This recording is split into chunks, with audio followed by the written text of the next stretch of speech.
All right, I thought I would do it a little different. So here we go. So good morning and happy Friday. Thank you so much for joining us on today's Producer's Mindset. I see all these phenomenal agents on the call. So thank you for jumping on. I have the honor and the privilege of having Mr. Chris Baker in the house. So Chris is now part of our leadership here, helping the South Bay and the sister offices as well. So Chris, tell us a little bit about yourself, my man. Okay, well, hey everyone, been in the real estate industry for 9 years. I started in 2014, part-time actually. I was curious about getting my license. I had no knowledge on real estate, didn't even know what escrow was. And they said, hey, why don't you come in, practice your phone skills, do some, cold calls for us. And while you're doing that, not only will you get paid, but, we'll also take you through the training and education portion of what Keller Williams provides. And I'm like, okay, awesome. And finally got licensed in 2015 officially. And based on all the training and the education and everything Keller Williams has provided me, I was able to get 2 listings within my first 2 weeks of being licensed. Nice. And that was an incredible and very scary moment, but I was able to manage. And then afterwards, I ended up joining a team as a buyer's agent to really hone my skills and work with the top producer. And that really allowed me to, define who I was as a realtor. So I was on the Lynn Wong team over at KW Irvine, and she was phenomenal in what she was able to provide, teach, train, and I learned a lot from her. And I owe a lot to her to this day. So awesome. So let's go back before real estate. What did you do before you got into real estate? So before I was in real estate, I worked for a private contracting company for the Department of Defense. And then before that, I worked at the car industry. So I worked for BMW and Fisker Automotive. So nice. For some of you car people out there, I'm sure you guys know how that went. Awesome. So why real estate? I was always fascinated with real estate. I mean, I remember there was a time when I was growing up and, I'd be in Barnes and Noble looking at real estate magazines and looking at all the cool big mansions and homes. And I was like, that's really cool. And then you'd see little advertisements for realtors. And obviously when you go to the grocery store, I'm like, all right, it feels like the universe is trying to get me into this industry because I love homes. I love helping people. And, if I can make a difference while making money at the same time, why not? Why not? Yeah, I love it. Well, and this is for everyone on the call is that, there's opportunities with Keller Williams. Yeah. Getting into real estate is one, but then ultimately, if you choose to get into leadership, there's so many opportunities with Keller Williams. And this is a prime example with Chris that, went through the loops and ultimately is now a part of the leadership team. So amazing stuff. So let me go back when you got into real estate. Was it easy for you? Did you have challenges, obstacles, and then how did you overcome those obstacles? That's a great question. Now, when I got into the industry, like I said, I didn't really know too much. And by the time I got licensed, I felt like I was more seasoned than all the other newbies around, only because I was able to, capture and, utilize the training and education of Keller Williams before I even got licensed. And I felt like that gave me a huge head start on everybody else. And as far as the obstacle goes, I was just fortunate enough to have the right support team at the office, as well as the team that I inevitably, of course, joined. Sure. To really provide the assistance that I needed. So I don't think I really had too many obstacles that me and the team weren't able to overcome. Love that. Love that. So what drives Chris? I'm ambition. I feel like, I want to succeed at the highest level, and I'm continuously competing against myself. I want to be better than I was the year before and the year before that. And if I can, make a difference in people's lives while doing better than I was for myself the previous year, then I think that's what really makes me happy year over year. I love that. Yeah, absolutely. That goes for a lot of people too in the industry because, that's a key element and a key component is, what drives you, what makes you go, what makes you function, right? And it's interesting to hear different perspectives on that. So pretty cool. Awesome. So, how do you stay updated with today's real estate? What do you do to get yourself so entrenched in the real estate market? Well, honestly, it's looking at the numbers and having the right relationships with the right vendors, whether it's title reps, whether it's, lenders like, I have a great friend, she's with Movement Mortgage, and she does all these updates and provides me with everything that I need to be able to, perform at the highest level when it comes to either training other agents, helping agents, or helping clients and friends and family. So I like to know where the market is because, let's be honest, we're in real estate. It's ever so shifty, every single day. It's a different day. Yeah. Yeah. Yeah. Awesome. So, let's kind of transition. When was that point in your career, when you felt compelled to get into the leadership aspect of television? After I sold real estate. Okay. Because I started off technically in the administrative, right? So I got to experience both, being on the field and being in the back office, type scenarios. And honestly, I love being out on the field and, going out there, doing open houses, meeting with clients. But there was something about being in the office and helping other realtors that really allowed me to find my niche. However, Yeah. but yeah, I felt like the administrative role was where I was going to benefit the most people. Okay. Yeah. Love that. Yeah, that's pretty cool. Yeah, it's a fun way to look at two different perspectives, right? The sales aspect of real estate, and then ultimately, continue doing sales, but now transition into a leadership role. And that's what's so cool about, the opportunities within Keller Williams. 100%. So tell us a little bit of a moment that was a big, huge success and a big, difficult challenge in your real estate career. Okay. Huge success, obviously was getting 2 listings in the first 2 weeks. Now, I will be fair and I'll be honest. It was 1 client, 2 listings. So I kind of did get lucky there. But for me, that was a very big accomplishment. And then I want to say, aside from that, the other accomplishment I had is I remember this is while I was on the team. I had an open house that I was doing for what felt like for weekend after weekend after weekend. And then finally family reunion came around and I was able to take some courses on, I saw that there's a course on open house. So I was like, and this is before I knew that, education was really powerful, but I was like, I'm going to try it. I'm sure I know everything in this class because, we're agents, we all think, but, we know. And I was like, just mind blown from what I learned in that class that I used the techniques that I was taught in my open house and ended up selling that home, in Northport for like, I want to say a week and a half after I got that. We were able to close that and I was like, I don't know everything. and that was a defining point in my career where I was really open to learning new things. And then obviously one of the challenges too is, being in this industry, it's safe to say that, we want to do our best for our clients and help each other out and grow. But unfortunately, that's not the case with every agent. And I lost a transaction because another agent wanted to double end it. And they ended up selling the house for $700,000 less than what we offered.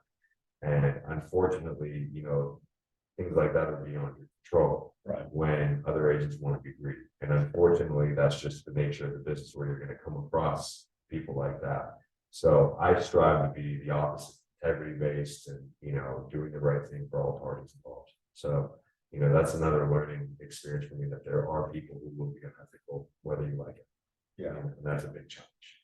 And that's just the nature of what we do in real estate. You're going to have some goods, we're going to have some bads. Yeah. But ultimately, how do we overcome those challenges, right? It's just continuously doing what's best. And I like what you said about integrity, because that's very important, especially in our industry. So thank you for sharing that. So let's dive deep into a real estate transaction we were involved. Sure. And, the importance for our audience is to know the ins and outs of negotiations. How do you tackle on, negotiations? Everyone has their unique way of doing it. I want to know Chris's strategies and how you maneuver, navigate those conversations, strategies to overcome and ultimately close the deal. That's a great question there. So it's really case by case for me, because every transaction is like a thumbnail, like a thumbprint. They're all different, and it depends on the client. So when it comes to negotiations, for instance, on the listing side, what I do is I set deadlines, and the deadlines meaning, all right, we have until this date for everyone to get as many offers in as possible. And then from there, I sit down with the client and we go over all the offers and look at the best one that the client feels is the one that they want to go with. As far as negotiating, I'm a little persistent, sometimes more so than not. And I think I've gotten on a few agents' nerves at one point, trying to make sure that our offer gets in on time and at the right price point. But I'm always working consistently with the buyer as well as the seller to ensure that, everything is transparent and everything is going in the way that we had talked about, so there's nothing hidden, there's nothing I'm doing that's unethical. It's more so everybody that I'm working with knows what's about to happen before it happens. And so that's a really important factor, to be able to let people know what you're doing, and then obviously I'm going to go to bat. I'm not going to do that because obviously I want to go to work with my client. They took the time to hire me, and I want to ensure that I'm the best hire that they possibly could. So for me, that's a very important feature, to go in and just do your absolute best. Yeah, that's awesome. I like what you said earlier, Chris. You said persistent. Yeah. That really defines with me and resonates with me, because in this industry, it's all about persistent folks. The more you are a go-getter and being that agent that is consistently on that other agent for updates is going to get you places that you wouldn't even believe, and that's, I want to share a story with an agent that was involved with one of our agents. And this particular agent was not just communicating with the listing agent, but she was also communicating with me as the broker. Okay. And she just wanted to get her offer considered. She was amongst 3 other offers, but she thought, you know what, if I can maneuver, build that relationship with the broker, maybe the broker can also influence the listing agent. But I just loved her tenacity, her willingness to think outside the box. And when you said, persistent, I think of agents that are like that, are constantly just finding that avenue of solution, but to ultimately get their offer accepted, or on the opposite side too. And honestly, that's the beauty of this industry, is because you have the ability to show your individuality, be creative, and think outside the box, for every transaction, for every single one of your clients. But the one thing that I think every agent should do in common is persistent and consistent. Right. Because lead generation, I mean, that's one of the very key factors of everyone's business. With no leads, there's no transactions, right? And there's no lives being changed and affected. So if you stay consistent, time management has been another feature in my career that's helped me succeed at a very high level. And not just having a pretty calendar, but being able to stick to that. That's right. Yeah, love that. So Chris Baker, real estate professional, closed a couple of deals in the very beginning of your career. How do you stay motivated, and ultimately, what is one key element that you could share with the group that kept you consistent in closing deals? well, because this is the industry that I decided to embark on, and I told myself, this is my career. This is what I'm going to do for the rest of my life. And I don't want to be switching from one career to the next. So I need to be a master of my own skill within this industry. And by taking on every single role within the industry at one point or another, you know, whether it was a brief period or you know, long time within that role, I wanted to be the very best at it, just so that if I ever had to fall back on it, I knew I could do it. But for me, knowing that this is the journey that I've taken on, success is the only option, you know, and I can't put myself in a position to fail, because when I fail a little bit. Friends, family, even, you know, colleagues and other agents. I can't put myself or them in a position to where it affects other people. So I have to succeed in all points. I have to. And so when you have a fire under you that you know that there's no option other than success, there's no stopping you from doing whatever it takes, ethically speaking, of course, to achieve that. So for me, I'm never going to stop. You know, I tell people I'm going to be in this industry for as long as I live, and I'm telling you, this industry is going to outlive me. So I usually say whichever comes first, but I'm pretty sure this industry will. Yeah, that's guaranteed. Gotcha. Now, going back, did you say that you worked as a solo agent in the beginning, or you transitioned immediately into it? Yeah, so when I started, I was a solo agent just for that transaction. Got it. And then, you know, I will be honest, you know, when you're out there, I mean, as phenomenal as that was to be able to take on the clients, you know, there's a level of confidence and fear that all resonates inside of you at the same time. It's like, wow, this is exciting. Wow, this is scary. Okay, I got this. And you have to, you know, talk yourself into like, all right, just stay cool, you know, everything's gonna be all right. But I was like, look, as much training and education as I got, you know, I was able to, you know, succeed book smart. But this was the first time I was on the field. So I was like, okay, I gotta be street smart with this. And I didn't have enough skill. So I felt that for me, the best way for me to grow was to go on a team. You know, I was offered productivity coaching. I was offered the option for a team, and I felt, you know what, I want to be out there with someone who's been out there for many, many years, and just, you know, go up under the ring. And so after those two transactions, I joined the team. And that was the best decision. I didn't want to go out there. And looking back at it, it's funny because, you know, a lot of agents, you know, at the time thought, you know, why would you want to join a team? You know, why would you want to work for somebody else? And but that mentality is, I didn't care. You know, I don't care what Navy Sailor said. I was like, this is what I want. You know, you can be a solo agent, go out, fine. But for me, I need to be in the team. And whatever. Good. Love that. So, what was your niche? Was your niche working more with buyers? Yeah, no, or a combination of both? Well, she was. This is why I say I give a lot of credit to her, because she allowed me to do both. You know, I was setting up a listing appointments for her, and she even, you know, very kindly let me go on these listing appointments with her, so I can like watch and just, you know, act as her assistant, whatever it may be, just so I can kind of see how she does things. But my primary role was working with buyers and renters, you know, and so that was my main focal, you know, so I got really good. The listing side, I wanted to get good at. That's why she was like, come with me, you know, start setting some listing appointments. So I was able to transition into both. But if I were to say which one I strived more at personally, it was the buyers. Buyers, got it. Good. Cool. What are some of the marketing strategies that you were doing to capitalize on those opportunities? Man, that was a lot of fun.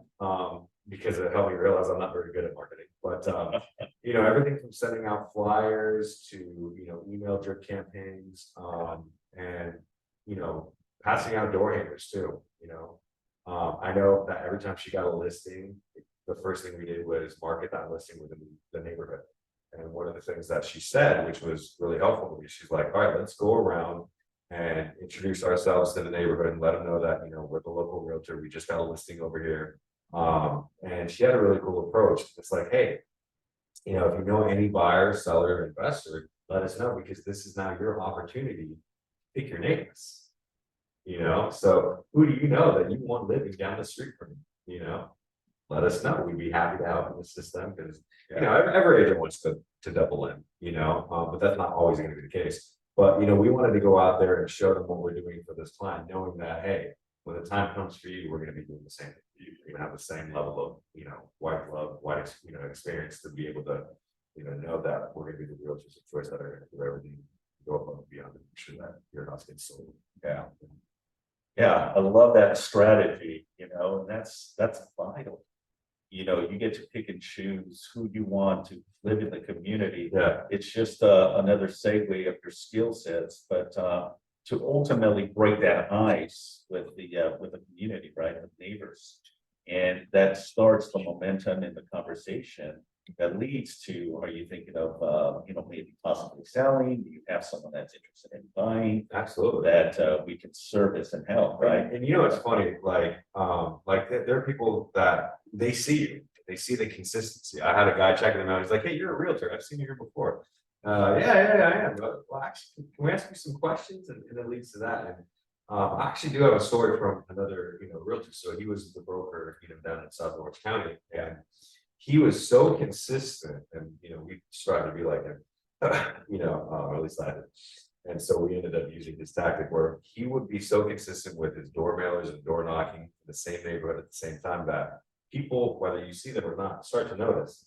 And one lady was like, and I asked some questions about selling my house. I know he comes and parks his car right there every Tuesday at 1 o'clock. So she waited for the following week, and when he finally came on time, as always, she was like, "Hey, I have a question." He ended up getting that listing, and so you know that was what inspired me to continuously go out there. And again, that's when the guy went to check his mail. I was like, "Hey, I've seen you here before." I'm like, "Oh my gosh, it works. Like this is awesome. If you stay consistent in a neighborhood, especially while farming and door knocking, people notice them. Whether That's right. you see them or not. They could be, you know, washing dishes. They're looking out their window and they say, "Oh, there he is again." No, you know, you get to know the community, even when you're not face to face with them. And that's a good segue, and thank you so much, Chris, for sharing. But that's a good segue to penetrate an area that you want to focus on. Farm is the consistency, the persistent, but more so is people will start noticing. You know, if you're part of that, what I call that hustle.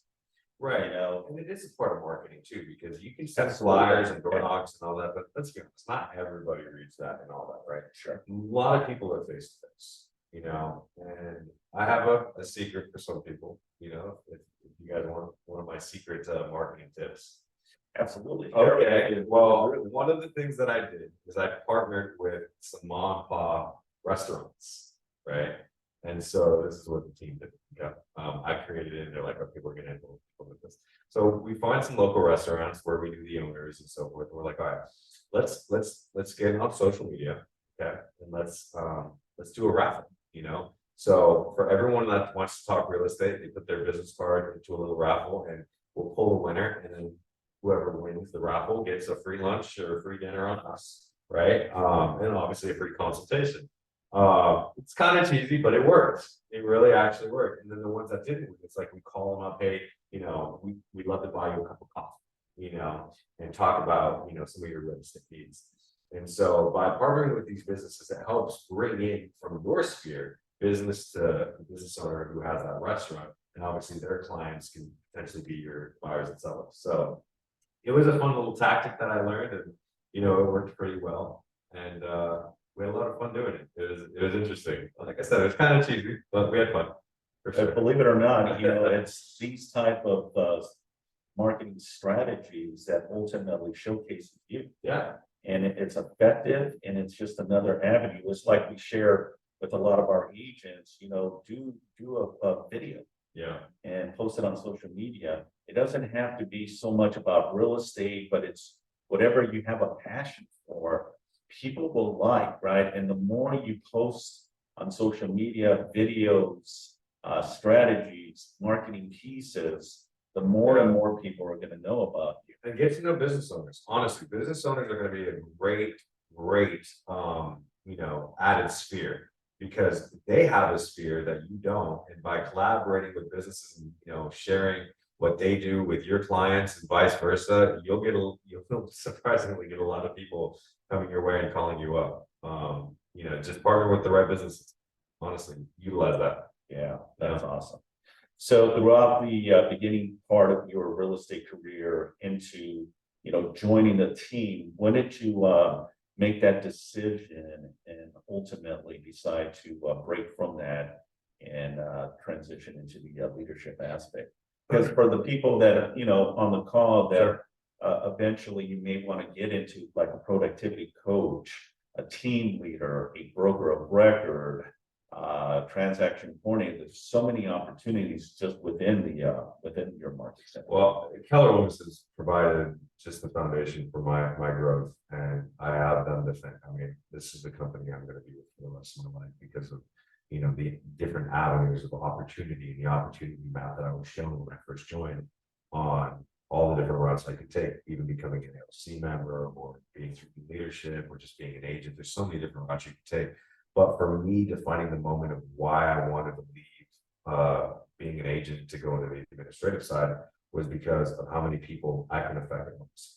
And I realized that when I'm on the administrative side and I'm helping, let's say, an office that has 150 to 200 agents, if I'm making an influence on, let's say, even the 25% of that, well, 25% of that population in the office is going to use some of the techniques that I use in some of the people on here to affect their clients. So overall, the best way for me to help the community is to help the agents working in those communities. That way I can be able to help facilitate more success for more people.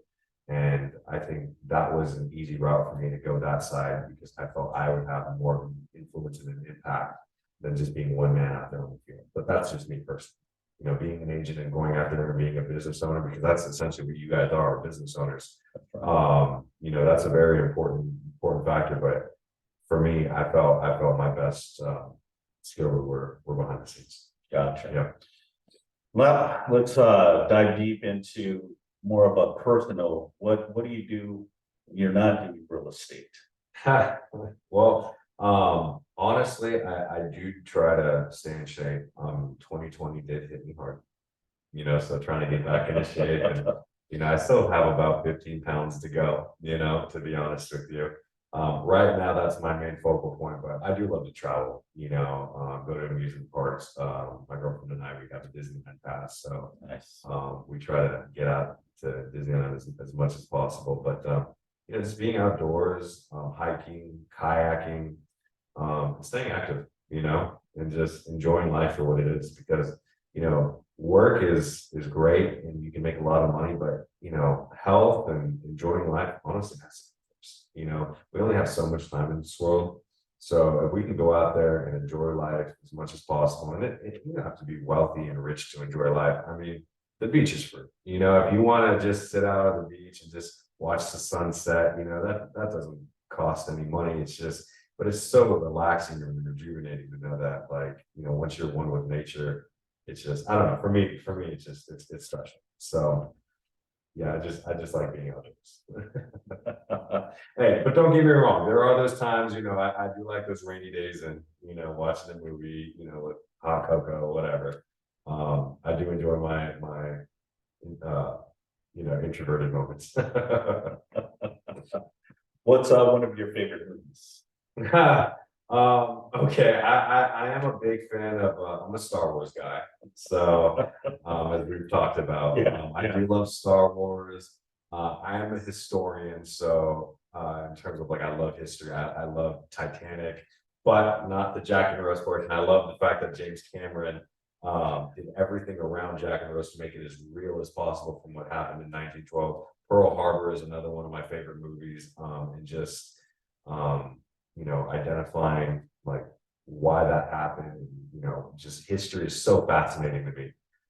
Fury is another good movie, with Brad Pitt. Big movie. That's a great movie. But I do like comedy.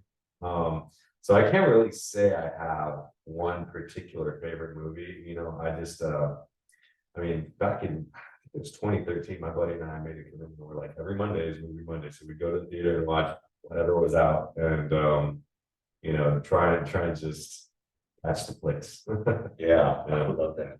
And the reason is because sometimes we have to diffuse too, right? Yeah, You know, the hustle of real estate, the dynamics of real estate, the ins and outs, the stress sometimes and the anxiety of real estate transactions, right?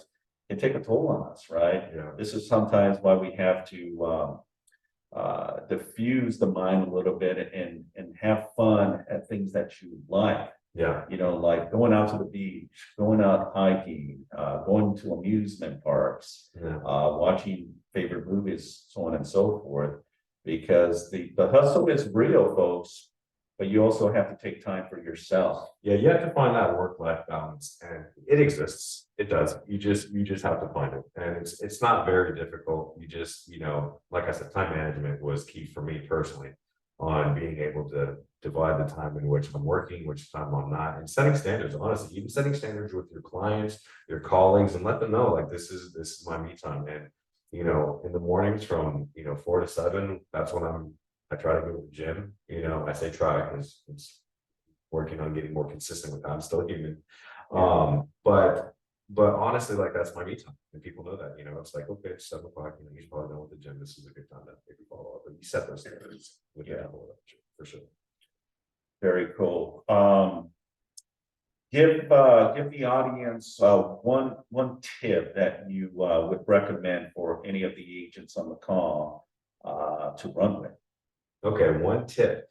Don't let yourself and your mindset get the best of you, because there's going to be times in this industry, whether it's, working with another agent or when the market shifts or, sometimes things fall out of escrow, and I've seen a lot of agents, I mean, just dwell on that, and it just takes them down a path that, this industry I've seen, eat up a lot of good people, so if there's one thing is, stay positive, stay optimistic, because everything negative in this industry is temporary. At some point, it's all temporary and it's going to get better. So, just know that whatever hardship you're going through, you'll eventually overcome. You just have to have the right mindset and do the work to be able to get out of whatever, pitfall you may be in.